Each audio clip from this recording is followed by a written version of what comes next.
Hello, welcome to the Intro to Groom tutorial in Houdini. My name's Miles, I'm a Hertfordshire alumni, and for my final year film I was a generalist, but I specialised in groom because our creature was a jackalope, a fluffy little rabbit creature with horns, and I was responsible for doing all of the groom for that and the look dev for the fur. So for this tutorial I'm basically going to walk you through the file. It's going to be a little bit of a crash course.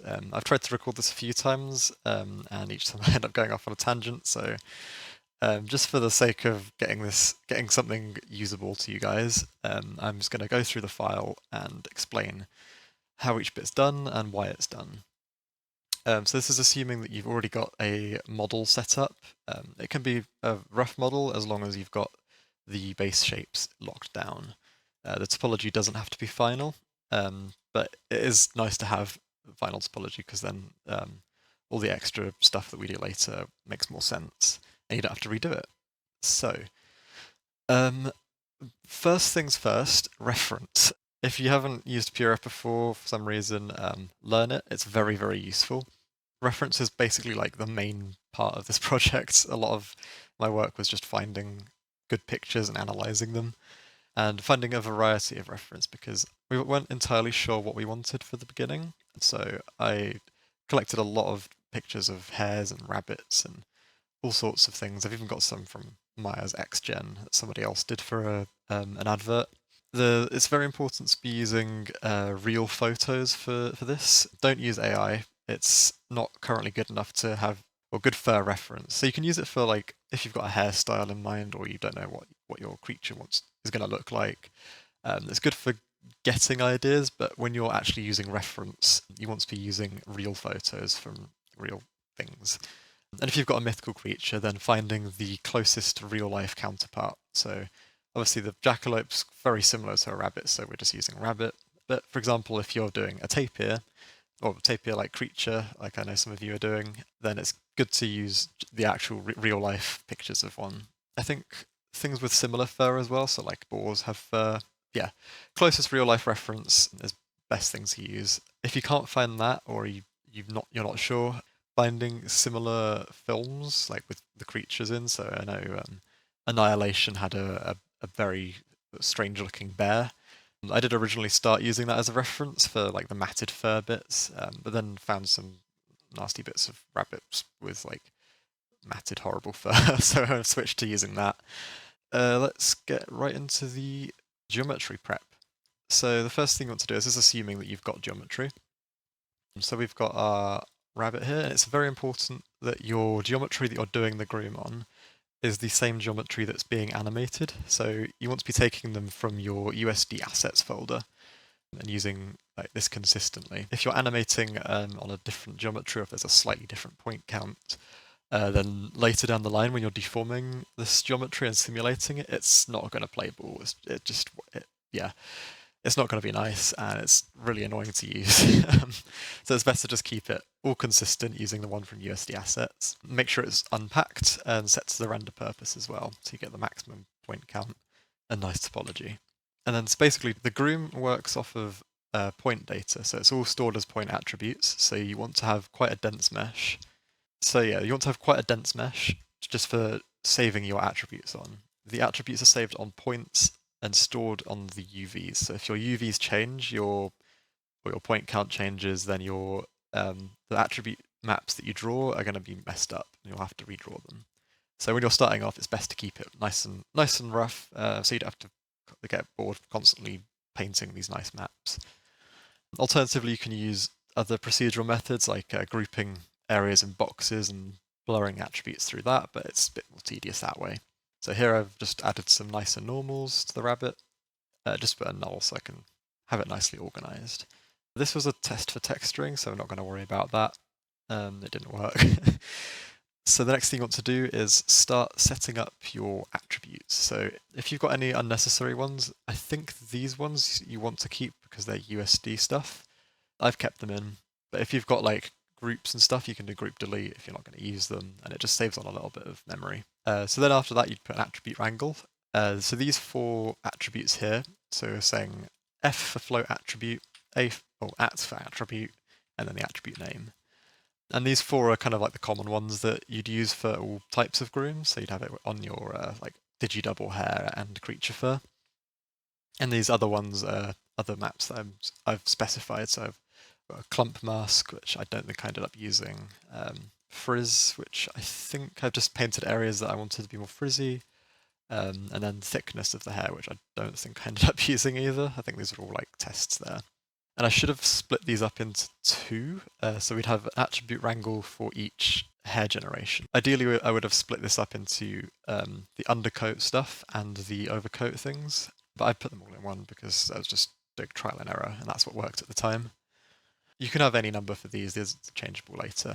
And then drop down an attribute paint and just specify the attributes in here. So I painted all of these in one, which gets a little bit confusing, so it's best to separate these out to have one for your undercoat, one for maybe like the eyelashes, one for whiskers and stuff. As I say, this is trial and error while I was making it, so it's not the best method of doing it, and you'll probably come up with something better on your own. But this is what I did at the time. So basically painting these maps very, very roughly. So looking at the primary reference and drawing kind of like how it looks on there. I think the main one here is the no hair attribute. So this is areas where you definitely don't want any hair at all. So that's like the inside the eyeball area, inside the nose, inside the mouth. We'll multiply that against the density later, so then it won't generate hair. So you see I've just done an attribute mirror and then an attribute blur for some of the maps just to smooth them out a little bit. And that just stops you getting like harsh lines and stuff. These two things are from the crystals on our rabbit. So we had these like crystal horn things growing on it. So you'd skip this bit. The next thing is dependencies. So this is where we multiply the maps together. For this one, I've just multiplied the density by the no hair attribute. You can see I've got the crystal mask one there. Yeah, so it's multiplying the density and then just taking away the areas that shouldn't have any hair because it's multiplying it by 0. And I did that for the undercoat as well. And then put a null down and mark it out so you know that you're going to come back to it later. This is referenced quite a lot. This one was a test I did. I don't even need that. And then after you've set up all of these for the skin, you need to generate a volume. The way you use the volumes is for pushing hair out of your mesh in case it gets like stuck inside. So I just blasted away any of the areas that don't have hair on them and then filled them, which looks slightly horrifying, just because we're not using those. And then generating a VDB from that. And then we can use this VDB to push out the hairs in case they get stuck inside. You also need to make sure that fill interior is checked because otherwise it will just push it back inside, and you don't want that. And it's best to use this method as opposed to the one that's generated by the guide groom node later, because you get a lot more control of how it looks. So you can see, I think by default the guide groom makes it 0.1, which is definitely not enough resolution. So yeah, it's good to do it in here. You don't need too much resolution, but just enough to see the slight detail. That kind of concludes this part of the tutorial. Next, I'm going to be going on to the actual guide groom itself and how we're using all these. Hello, welcome to part 2 of the groom tutorial. So for this part, I'm going to go over the guide groom. So we've set up all of our attributes in here. We've done like rough maps and painted rough maps for this and generated a VDB. It's a good idea to color your nodes as well, just to kind of keep track of them. I'm going to create a guide groom just to show you the settings that you should change at the beginning.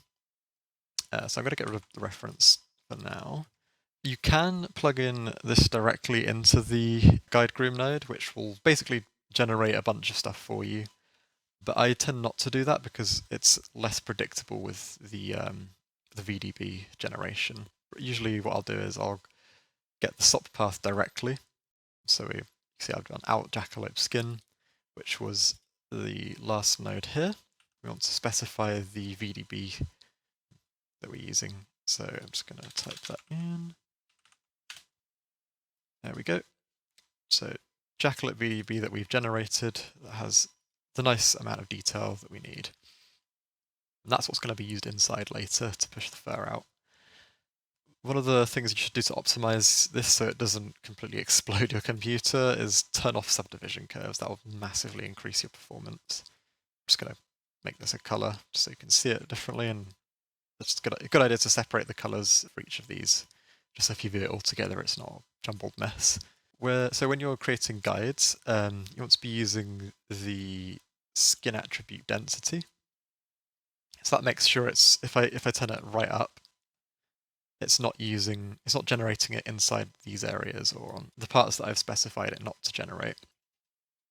And also turn down the relax iterations. That will massively increase your performance. You can see I can slide this around now and it won't lag at all. You can generate the guides either here or you can generate them inside the guide groom. It doesn't really matter. They're both basically the same. I tend to prefer not generating guides here, but doing it inside the node directly. So I'm going to hop over to this one that I've already made, the classic Blue Peter style. I'm also going to leave this file for you guys just so you can have a look through it, see how it works. So you can see I've made the color separate, turned off the subdivision curves, turned off all of this, because we don't need any of that. So the way I like to work is the generating 3 layers of hair gen. So the first layer is to get kind of like the rough shape of it. The second one is for getting the clumps, making sure like I can definitely control where I want the clumps. And then the third one is for increasing the amount of things and adding more asymmetry to it. So I'm just doing all this through basic hair gen nodes. You don't really need the density to be that much in this. It's quite sparsely populated. You can come up to the shelf tools and you want to click Curve Advect, and that will create this section. I don't know what it's called, like group of nodes here. And the way you use Curve Advect is by drawing curves directly onto the model, and then that will basically act as like wind direction, and it basically pushes these hairs into the mesh, or onto the mesh, sorry. So you're getting the initial direction that you want the fur to be. So you can see if I were to say like draw this bit here, the wind's pushing it that way instead. But it's a good way to get like a starting point for your fur. If the mesh does change, it doesn't really matter too much because these are kind of working around the curves are in 3D space. So if I were to disconnect that, the curves still stay there. They're just, you can't really draw any more on it. And yeah, after that we'd add a guide groom. I've just made it a different color so I can see it. And this is kind of like where you'd get the main shape. So guide grooms, they're not very procedural in the way that they work. So if I were to disconnect this, it stays exactly the same. It's kind of cached where the curves are. So you can draw more curves if you want. You can say like a really long one there. You can have multiple of these so you can have like different types. So if I say, if I just add a guide groom here and just connect it up, you can see it's the same as this. And then I can disconnect it and it won't do anything. But if I make any changes to it, so say I like a brush there, I can cut that off and it's now locked these changes in place. So you could have multiple different styles. Say you wanted like a really long third one here or something else. You can have multiple of these and just put a switch if you needed, but yeah, I don't tend to work that way. It's just I do one and then refine it. I'll just go over the main tools in the guide groom as well. So I don't usually use all of these. The main ones are brush, sculpt, draw, lift, length, and smooth, which sounds like a lot, but it's not. So I'd use the brush and hang on, you know what, I'm just gonna do a little demo here. I'd usually start off with the lift actually, and I just lift up the fur a little bit. It's very slight by default, so I just tend to turn up the strength a bit. That's perhaps a little bit too much. Yeah, so just lift up the areas that want more up. Looking at the reference a lot more as well. So this is for the main coat. So you can kind of see on the coat, it's quite a long fur. So it comes up and out and then kind of clumps together. So I just lift up these bits. And you can mirror the brush or you can mirror the groom as well. I wouldn't do the mirror groom one because then you kind of get very symmetrical looking fur, which doesn't look great. Which you can fix by adding another hair gem, but that's just another step. So I tend to just mirror brush if we're trying to mirror things. Yeah, so the next one I'd do is adjust length. Just say like, I'd click to add more length, middle click to decrease the length. Or alternatively, if you want to cut the hair instead, you can make it long here, and then go to cut, just cut that off, which makes a strange looking straight line, but if that's how you want to work, that's how you want to work, I guess. And then I'd brush that back a bit. So you can have this kind of like layered effect with that. You can also use the sculpt to kind of get the edges of them down a bit. This is the one I tend to use the most, just because it's nice and easy. And get the shape that you want nice and quickly. And then any other like changes, so if you wanted more randomized length in here, I tend to do that with a guide process later. You can also sculpt with physics. It's depending on how powerful your machine is, it might not work. You see, it takes quite a while on here. I'm just going to cancel that. If you want to select like a section of hair, you can hold S and just drag over it. So just making sure that you've pressed enter over the viewport on this. Now it should work. So you say you wanted only this side here, and I wanted that to come down. It's good for getting like partings and stuff. And then you can hold S and drag outside of it and it will undo your selection. You can also delete, if you've got loads of them in here, you can just delete everything in that. And that does the same. Smooth, that's a good one. Just want to smooth out your hairs a bit if they're like, sometimes if you've used the sculpt tool and you've pushed it downwards, they get a bit kind of crumpled at the base, so you can just smooth them out with that. And the other ones I don't tend to use that much. Plant and draw, we'll get onto those later, but those are very useful for creating curves that you want to deform the other curves to. So say I had like I wanted all this hair to come around here. So yeah, I'm gonna do the Blue Peter thing and use the one I made earlier. And then after that, I'd start doing guide processes, so randomizing the lift a little bit. You can type in guide process and it will shows you all your options there, but they're all the same node, they're just a different setting here. And I tend to keep them, each operation I tend to keep separate because then you can reorder them as you need them. And you don't need to worry about having to like fiddle with all these menus. And you can also do individual masks for all of these. So you see I've used a curve mask for this one. So it should only select the beginning of these and it won't affect the end of them. So if I turn this off, it gets very like straight, just what the lift does. So I only want to lift the root of the fur basically. And yeah, I've just randomized that a little bit, use the lift attribute that we've painted earlier. And you can use other attributes in here as well, but yeah. And here I've just randomized the length a bit as well, just to give it a bit more variation. And then I've done a bend, but just on the top part, so you can see where the fur's kind of like clumped together and like drooping down a bit. So I've done the select thing here where you just click this and dragged over an area. You can group them together as well inside the guide groom, but it's not necessary, you can just do it manually here. And the next bit is guide mask. So with this guide mask, I'm just selecting anything that's long. And that's going to be for creating clumps. Basically, I'm not worrying about the head too much or the feet at all.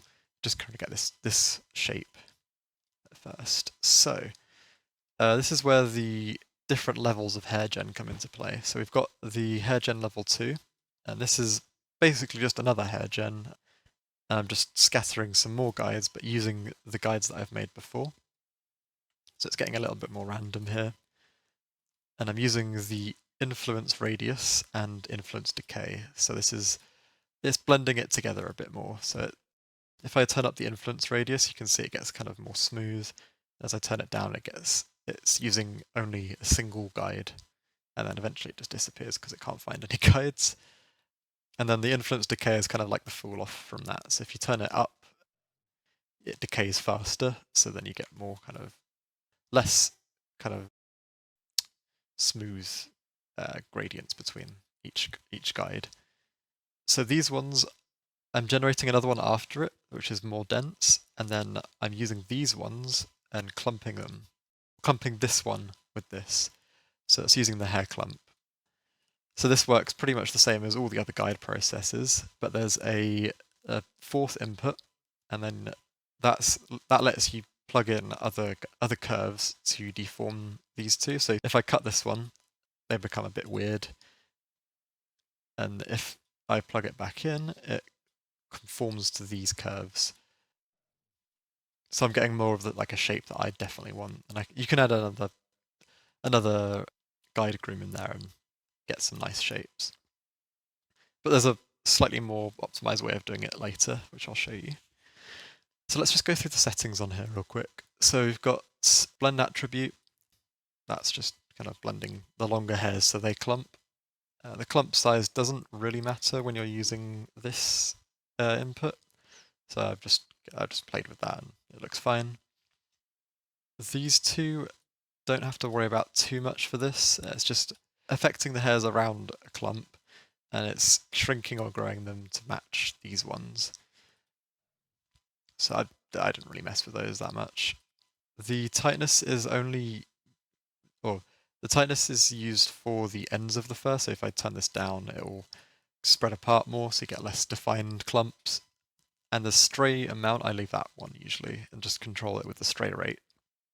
The stray rate is the hairs that will not conform to the clump. So if I turn that to 1, none of them are conforming. If I turn that to 0, all of them are conforming.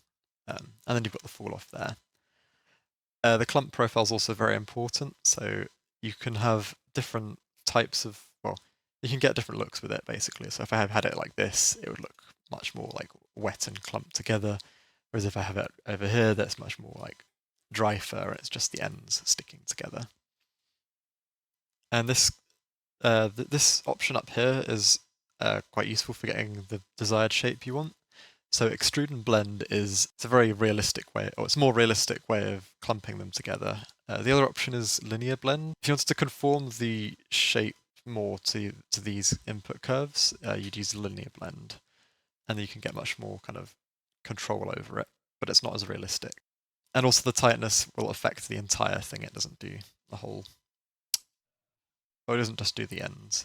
You can kind of get around this if you add a resample. I just plug that into there and add the curve U attribute. So then we can override this tightness thing with a curve U, and it should function the same as the other one, but it's a bit more janky, so I just tend to stick with this one. A lot of it is just trial and error, play with all these to see what they do and get the desired look. So let's go to the next part. So getting the shape that you want. This groom here is basically like a base for you to work from. So the way we're getting other shape, like more defined shapes from the final bit, so we are basically going outside of this, creating another guide groom, and then manually drawing the shapes in here. So you can see the face one is very specific. So we know we're looking at the face and going, okay, the direction's up here. This is using the draw. So we're drawing like a section here, isolating it, and then going to the sculpt and sculpting it into place to match the kind of overall shape of this. And you can see it looks quite messy, so we can clean it up a bit. We use a mirror here, so it's on both sides. But then you go, oh, it's very symmetrical. What can we do about that? So eventually we add another hair gen down here, and it kind of makes it more asymmetrical. I'm going to drop this file for you guys, just because it's quite a complicated looking setup. But effectively what's happening is we're setting a color on the curves here, and setting a color on the skin, and then we're transferring that color by a very, very small amount, so it's only selecting the area. I don't know why it's not showing up on here. It should be. Oh, there he is. Why is he? I don't know why it's disappearing. Okay, yeah, sometimes you just need to delete the viewport and then add it back from here. But you can see this bit here is basically transferring the curves on the color of the curves onto the skin. So you're getting an area around it. So no matter whenever you add another curve here, for example, if I was to add one like far back here, it would still transfer the color on here and update it automatically. So you can set this area that you've transferred over, the color data, and you can set that as the density attribute. So you'll only be scattering in areas that you've drawn these guides on. And it kind of, as you draw it, it updates automatically. So you can see this really bad guide that we've drawn here has also got some hair scattered there. And after that, we're doing the same guide processes. So I'm just blurring the active area around here. And then using the active area as a mask. Or I was at one point. I think I just turned it off for this one. So I'm randomizing the hair and then randomizing the length, sorry, generating some more hair from that. I'm doing the same clump method as I was before, so using these as clumps instead of these ones. And then scattering even more hair to make it more varied. And then doing a few more guide processes here. And grabbing the long hairs and frizzing them a little bit. And then setting it as setting a null so I can find it and making sure it's named. And then the way that we use this is come back into your original guide groom. And you can see I've done it for a lot of these. So you can see this is the skin where we've transferred the attributes and set it to be active area. I've just set it to be like a null here so I can find it later. And that's what this is importing. So it's getting all of the attributes that you need for scattering the curves. I don't know, I'm quite tired, sorry. It might not be coming out right. So if you have any questions, just message me on Discord or leave a comment on here.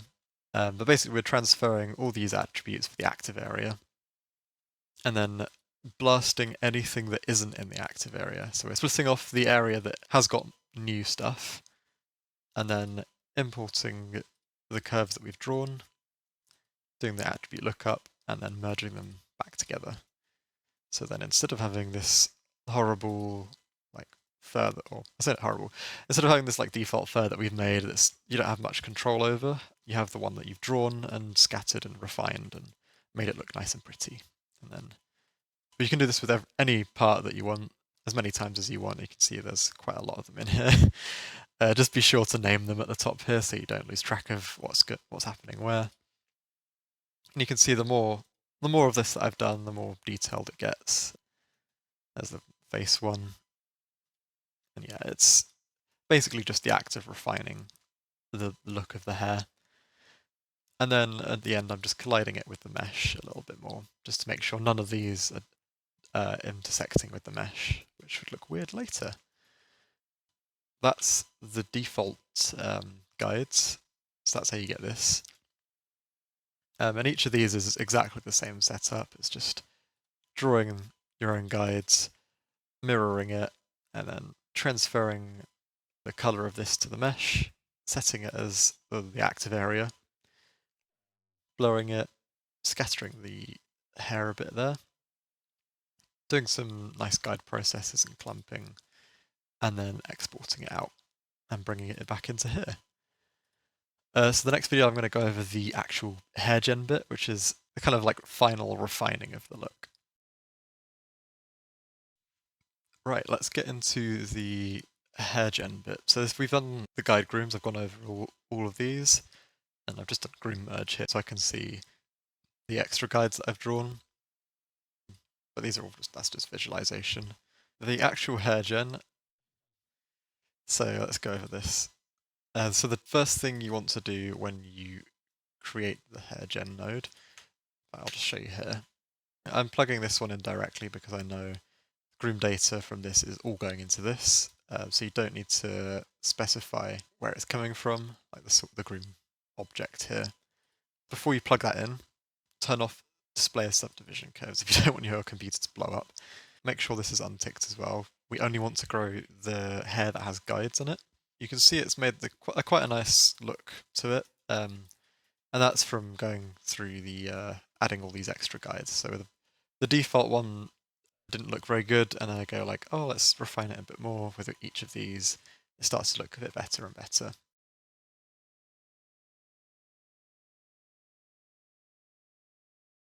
Same as the guide groom as well. We want to turn relax iterations to either 1 or 0, so it doesn't spend ages pushing all these scattered points around. Also make sure it's set to density, so you're not scattering in places you don't want it, like in the eyes. And then basically a lot of this bit is just playing around with these settings here. So clump crossover, you can see it kind of makes the clumps crossover, does what it says on the tin. The influence radius smooths out the influence of each guide. So you can see if I turn it right up, it's setting the influence to be quite long. So this bit is now affecting up here, and you can see it's not looking quite right because there's not enough hairs there to show where these should be going. So you can set the influence decay as well. So if you still want to keep that kind of separated look, you can turn that up. If you really, really want to, you can turn this right down to 1, and then clump these later inside the guide groom, and then get the desired look. So I'm going to go over this one that I prepared earlier. So the other thing you want to do is set the VDB for pushing it out back to the one you've generated in here, just so it's not generating another VDB every time. You can see this number here, density, turn that up as high as you dare to. I think that's about 1,000,000. 1E5 or 1E6 is quite generally good. And just turn it up as high as you can, basically, without your computer exploding. The seed doesn't really matter that much. And then the other thing you should definitely change at the beginning is the thickness. So I've done a little expression in here. It just randomizes the thickness and scales it based on the density. So areas that aren't dense, like the nose, they don't have much density in the map that I've painted. So it's going to have thinner hairs there than it does like somewhere like in the middle of the back. And you can also set this thickness curve. So this is going to be the shape of the actual hair. For rabbit fur, I've made it starts off kind of small, and then goes big in the middle, and then goes back down to small at the end. If you wanted like super wispy hair, you'd have this kind of like there, and it would look very, very wispy, and probably do something like that in the ears here instead. The attributes, wouldn't worry about that for now. This is mainly for doing look dev later, so we'll get onto that. And also another useful thing is setting up a little hair shader. I've set it in matte. This is just a temporary one. You can see I've done a few here for trial and error. But basically, I'll set one up here. So we do hair shader.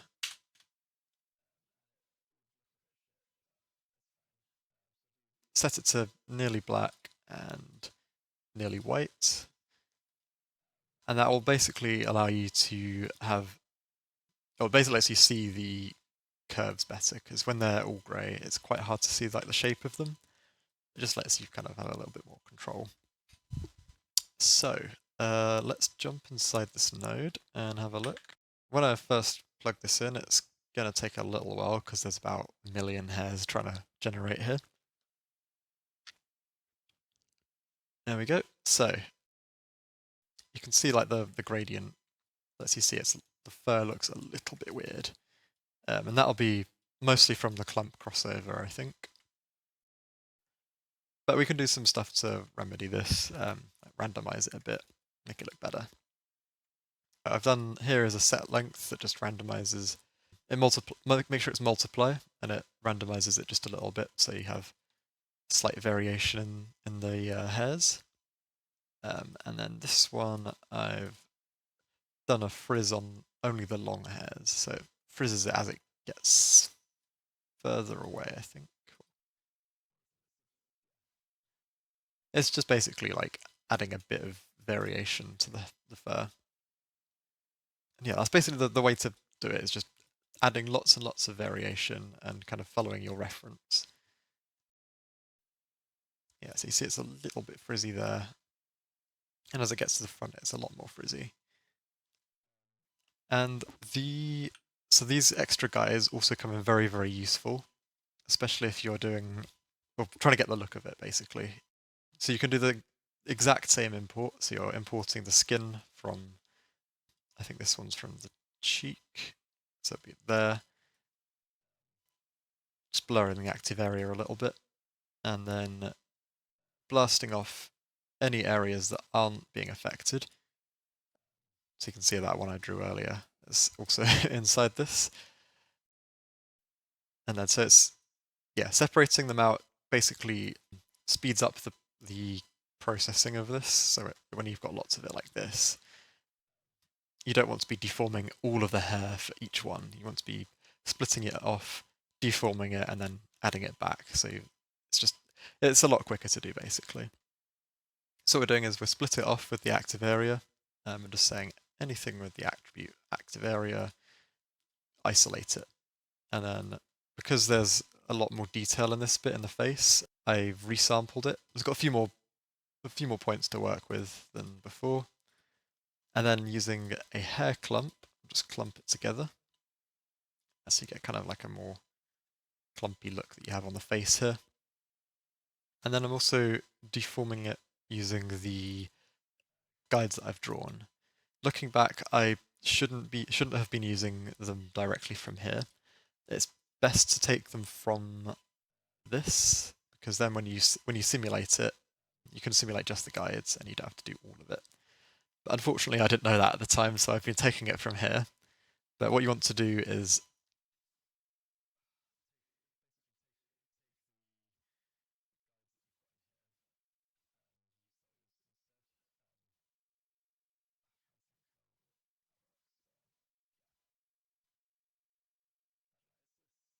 so yeah, basically we're bringing in these guides and then um, putting these ones, or putting the original hair and like kind of putting them into this nice shape that we've drawn. But we don't want all of it to be exactly the same, otherwise it gets this very, very harsh, like clumpy, wet look, which we don't really want. So I've just kind of dialed it back a bit until it looks similar to this. And we're using the linear blend here just because it looks a bit better than the extrude and blend, in my opinion. You can get like much tighter looking curves. The other thing to do is curling. That helps a lot with the look of it. So you can see without it, it's kind of like very straight fur. I'll just add a little bit in here, and it's using the active area attribute. So as it gets closer to the edges of here, it doesn't affect it as much. So you see, if I were to turn it right up, you can see this area around here is not being affected. So it gets blended back into the original fur. And you can change this with an attribute wrangle. So I've got this attribute here coming in, which is active area, and I'm just using the fit function and fitting 0.3 to 0.8, and it's just kind of like crushing it a little bit. Yeah, so you see it's kind of like bringing it in a bit tighter here. So the some of the hairs aren't being affected by active area. There you go. Oh yeah, and sorry, when you're blasting off this, you have to attribute promote it. Um, but yeah, you can have a look through the file that I give you. So that's pretty much what I'm doing for all of these. I'm deleting the active area attribute so it's not merging it together. And then transfer the old active area one, so you see it's coming in from here. Promoting it to the full hairs, and then blasting it off the areas that I don't want. Doing all this like hair clumping, so you see it's taking it from there. The hair clumps really help with like getting the realism. Fractal clumping is also a very good thing to do. So it makes the hair a lot shorter, but it's kind of like iterations of clumping, and it lets you get these kind of more like clumps within clumps. But you can also do that with secondary clump after. So you see, I've made like quite a short one. Yeah, that's pretty much all there is to it. It's just using attributes, hair clumps, attributes and hair clumps, and then guide processes with more attributes.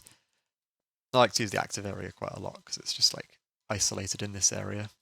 So you've got I'm using the length mask for a lot of them to say like only target the long ones, but then also masking that by the active area so it doesn't affect this kind of like edge. And then when you merge it back in, it's like nice and blended together. So I'll just go through each of these. You can see how it's doing it.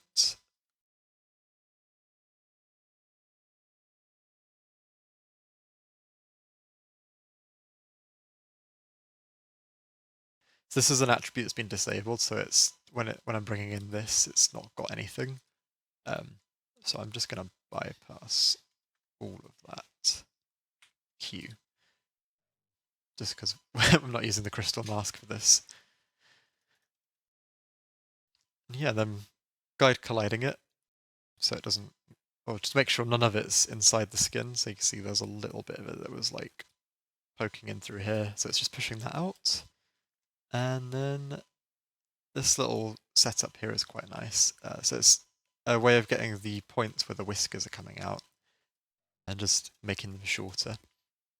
It's not particularly noticeable in this section. The undercoat is kind of more poking through here, so you can. It's more noticeable when you do it on the undercoat. I'm basically doing the same thing, which is like taking these guides, giving them a color, giving the body a color, and then setting that to be active area.